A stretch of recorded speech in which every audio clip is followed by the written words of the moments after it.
আমাদের DBA pass করে আসার পর আমরা যে ভেটেরিনারি সার্ভিস দিয়ে থাকি স্যার।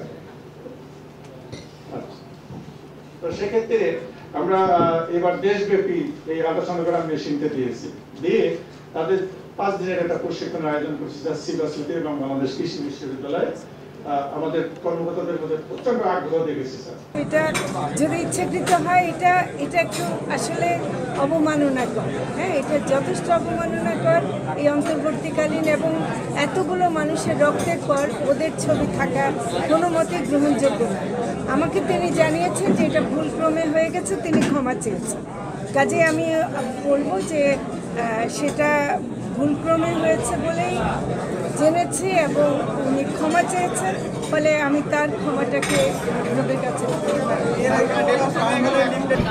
মৎস্য প্রাণী সম্পদ মন্ত্রণালয়ের এটা দায়িত্ব যে আসলে রোগটাকে নিয়ন্ত্রণ করা, কারণ আমরা নিরাপদ মাংস, ডিম, দুধ এগুলো দিতে চাইলে আমাদের এই প্রাণীগুলোকে আমরা নিরাপদ করতে হবে, রোগ মুক্ত করতে হবে বাংলাদেশে। সেজন্য আমরা ভ্যাকসিন উৎপাদন আমরা আমদানি করার কারণে এটা অনেক দাম বেড়ে যায়, প্রাইভেট সেক্টরে অনেক খামারিদের অনেক অসুবিধা হয়।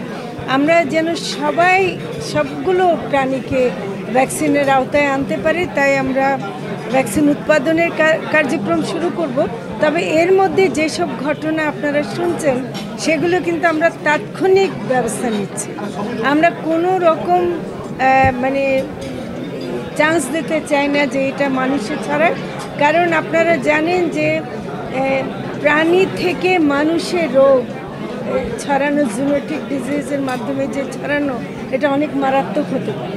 সেজন্য এটা বিশ্ব স্বাস্থ্য সংস্থার সাথেই আমরা কাজ করছি, যেটাকে বলে ওয়ান হেলথ কনসেপ্ট, যে আমরা মানুষের স্বাস্থ্য এবং প্রাণীর স্বাস্থ্য একই সাথে আমরা রোধ করব।